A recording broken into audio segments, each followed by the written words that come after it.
Magandang umaga mga kasangbahay. Narinig nyo na ba? Ang mga newborn babies pala ay pwede ring magkaroon ng lump or bukol sa ilalim ng kanilang mga nipples. Maaari ring makaranas ng pamamaga ang mga dibdib ng bagong panganak na sanggol, mapababae man o lalaki. Ang tanong, normal ba ito o dapat ba itong ikabahala ng mga magulang? Yan ang ating tatalakayin ngayong araw, so let's start now. Ang bukol or enlargement or lump sa breast ay isang kondisyon na pwedeng makita sa mga babies. Ito ay nakikita sa both boys and girls na babies at pwede ring isa or both breasts ang affected.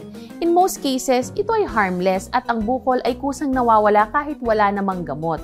Pero mainam pa rin na ikonsulta sa doktor para ma-check si baby at makasiguro tayo na wala siyang ibang sakit. Ano nga ba ang causes ng mga breast lumps sa infants? Ang breast lump sa babies ay dulot ng changes sa mga hormones ng ina. Tuwing nagbubuntis, tumataas kasi ang estrogen hormone sa katawan ng ina na pwedeng ipasa sa baby sa kanyang sinapupunan.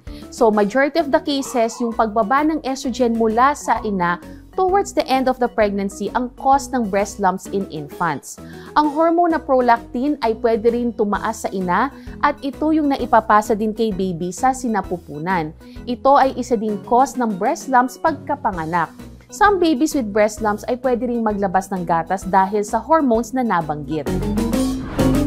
Other causes ng breast lumps in babies ay medications ng ina, infection tulad ng neonatal mastitis or abscess at congenital deformities.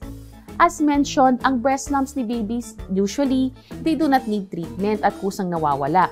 However, kung inyong nakita ang mga sumusunod, ipacheck nyo po agad si baby. Una, hindi nawawala ang breast lumps after 2 weeks.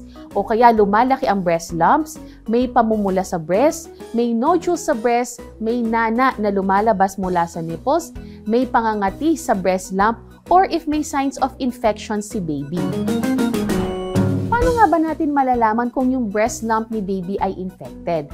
Some of the signs you need to check para malaman if infected yung breast lump ay pamamaga, pamumula at tenderness sa breast lump. Minsan, si baby may fever. Kapag ito ay inyong na-observe, please ipa-check up nyo agad si baby. And of course, ano nga ba yung mga klase ng breast lump na dapat mag-worry tayo? Actually, yung neonatal mastitis or abscess ay infection sa breast tissue at kailangan ng agaran na atensyon at gamutan. Kailan nga ba tayo dapat tumawag sa ating mga doktor? You need to contact your doctor if you see any of the warning signs I mentioned before and the following. May lagnat si baby, may pamumula sa mga breast, may breast swelling more than 6 months, matamlay si baby, may milk discharge more than 2 months si baby, at may breast buds beyond 6 months of age.